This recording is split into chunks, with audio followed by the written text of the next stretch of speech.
Hello everyone, welcome to exam forum के आज इस वीडियो में हम यूपीएसआई तथा यूपी लेखपाल परीक्षा के लिए स्पेशल करंट अफेयर सीरीज का पार्ट नंबर 2 डिस्कस करेंगे। इससे पहले हमारा एक वीडियो आ चुका है, उसको अभी आपने नहीं देखा है तो उसका लिंक आपको नीचे डिस्क्रिप्शन बॉक्स में मिल जाएगा, आप वहां जाकर देख सकते हैं।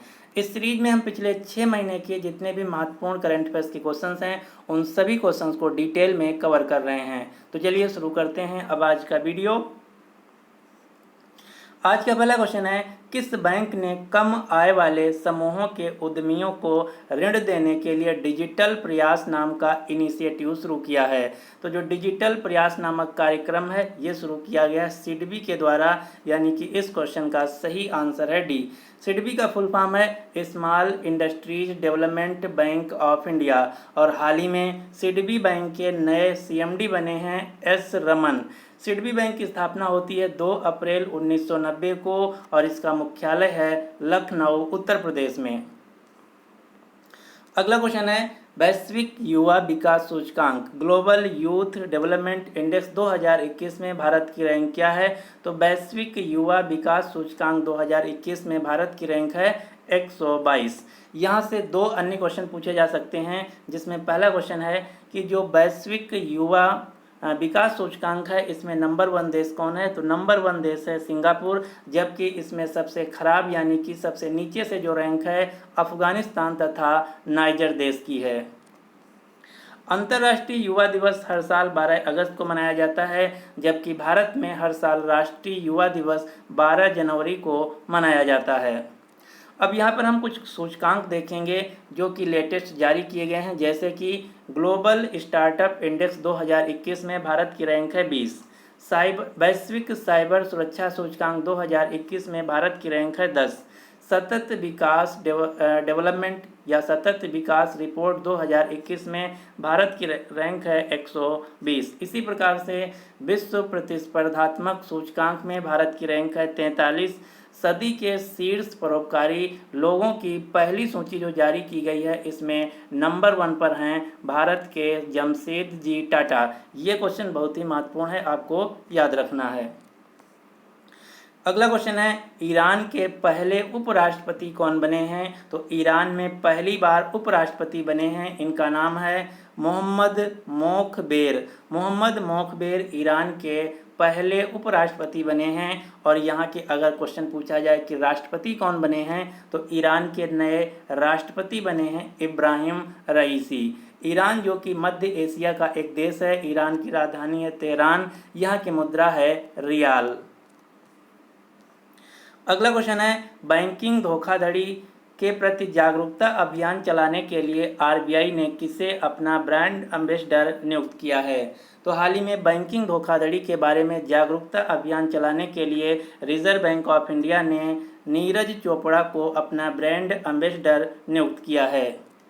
ये नीरज चोपड़ा वही हैं जिन्होंने टोक्यो ओलंपिक 2020 में भाला फेंक में स्वर्ण पदक जीता था। नीरज चोपड़ा ने ओलंपिक में 87.58 मीटर भाला फेंका था। ये डिस्टेंस आपको याद रखना है, एग्जाम में पूछा जा सकता है।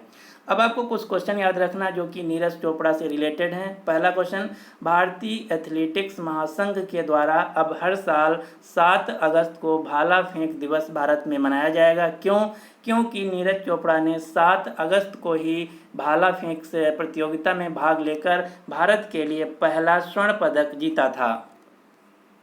अगला क्वेश्चन है, हाल ही में पुणे स्थित सेना खेल संस्थान आर्मी स्पोर्ट इंस्टीट्यूट स्टेडियम जो है इसका नाम बदल दिया गया है। अब इसका नया नाम कर दिया गया है नीरज चोपड़ा के नाम पर, नीरज चोपड़ा स्टेडियम। तो यहाँ से क्वेश्चन पूछा जाएगा कि नीरज चोपड़ा स्टेडियम कहाँ स्थित है, तो उत्तर होगा पुणे में। अगला क्वेश्चन है, 10 घंटे से अधिक किसी भी एटीएम में कैश आउट रहने पर यानी कि कैश ना रहने पर आरबीआई के द्वारा उस बैंक पर कितना रुपये का जुर्माना लगाया जाएगा। तो 10,000 रुपये का जुर्माना लगाया जाएगा। और ये जो जुर्माना कब से लागू होगा, तो ये नियम लागू होगा 1 अक्टूबर 2021 से। ये भी क्वेश्चन बहुत ही महत्वपूर्ण है, आपको याद रखना है। किसी भी बैंक के एटीएम में 10 घंटे से अधिक अगर कैश नहीं रहता है तो उस पर आरबीआई 10,000 रुपये का जुर्माना लगाएगा और ये नियम लागू होगा 1 अक्टूबर 2021 से। भारत की जो सेंट्रल बैंक है, नोडल बैंक है, ये है reserve bank of India. Reserve bank of India के वर्तमान में गवर्नर हैं शक्तिकांत दास। शक्तिकांत दास जो कि आरबीआई के 25वें नंबर के गवर्नर हैं। आरबीआई का मुख्यालय है मुंबई, महाराष्ट्र। आरबीआई की स्थापना होती है 1 अप्रैल 1935 में। अगला क्वेश्चन है, पुस्तक द अर्थ स्पिनर की लेखिका कौन है? तो हाल ही में एक पुस्तक लिखी गई है जिसका नाम है द अर्थ स्पिनर। इसको लिखा गया है अनुराधा रॉय के द्वारा, यानी कि इस क्वेश्चन का सही आंसर है डी। अगला क्वेश्चन है, how the earth got its beauty. How the earth got its beauty नामक पुस्तक किसने लिखा है? ये क्वेश्चन बहुत ही महत्वपूर्ण है, आपको याद रखना है। इस पुस्तक को लिखा है सुधा मूर्ति ने। ये क्वेश्चन क्यों महत्वपूर्ण है? क्योंकि जो सुधा मूर्ति हैं इन्फोसिस कंपनी के फाउंडर NR नारायण की पत्नी हैं, इसलिए क्वेश्चन बहुत ही महत्वपूर्ण हो जाता है, आपको याद रखना है। How the earth got its beauty जो पुस्तक है NR नारायण, जो कि इन्फोसिस कंपनी के संस्थापक हैं, इनकी पत्नी हैं सुधा मूर्ति के द्वारा लिखी गई है। जो इन्फोसिस कंपनी है भारत की दूसरी सबसे बड़ी IT कंपनी है। इन्फोसिस कंपनी का मुख्यालय बेंगलुरु में। इन्फोसिस कंपनी के वर्तमान में CEO हैं सलिल पारिक। अगर आपसे क्वेश्चन पूछा जाए कि भारत की सबसे बड़ी IT कंपनी कौन है, तो भारत की सबसे बड़ी IT कंपनी है TCS जिसका मुख्यालय है मुंबई में। TCS टाटा ग्रुप की कंपनी है। अगला क्वेश्चन है, ई नगर मोबाइल एप्लीकेशन और पोर्टल को किस राज्य के द्वारा शुरू किया गया है? तो जो ई नगर मोबाइल एप्लीकेशन है इसको गुजरात सरकार के द्वारा शुरू किया गया है, यानी कि इस क्वेश्चन का सही आंसर है ए। इस एप्लीकेशन के मदद से जो गुजरात राज्य के लोग हैं 52 प्रकार की जो सरकारी सेवाएं हैं उनकी शिकायतों तथा उनके शिकायतों के निपटारा के लिए शुरू किया गया है। अब यहाँ से आपको कई सारे ऐप तथा पोर्टल के नाम याद रखने हैं जो कि आपके एग्ज़ाम के लिए बहुत ही महत्वपूर्ण हैं। हाल ही में जो UPSSC पेट का एग्ज़ाम हुआ था 2 शिफ्ट में, दोनों शिफ्ट में एक एक ऐप का नाम पूछा गया था। तो हम देख लेते हैं कुछ ऐप तथा पोर्टल जो कि रिसेंटली लॉन्च किए गए हैं, जैसे ई श्रम पोर्टल जो कि श्रम और रोजगार मंत्रालय के द्वारा शुरू किया गया है। प्राण पोर्टल जो कि पर्यावरण, वन और जलवायु परिवर्तन मंत्रालय के द्वारा शुरू किया गया है। PM दक्ष पोर्टल जो कि सामाजिक न्याय और अधिकारिता मंत्रालय के द्वारा शुरू किया गया है। सुपेश पोर्टल, ये क्वेश्चन जो है UPSSC पेट का जो एग्ज़ाम हुआ था उसमें पहली शिफ्ट में पूछा गया था। तो जो सुपेश पोर्टल है ये सुप्रीम कोर्ट के द्वारा शुरू किया गया है। इसी प्रकार से प्रूफ नाम का जो एप्लीकेशन है जम्मू कश्मीर राज्य में शुरू किया गया है। सतर्क नागरिक ऐप भी जम्मू कश्मीर राज्य के द्वारा शुरू किया गया है। सेहत OPD पोर्टल रक्षा मंत्री के द्वारा यानी कि रक्षा मंत्रालय के द्वारा शुरू किया गया है।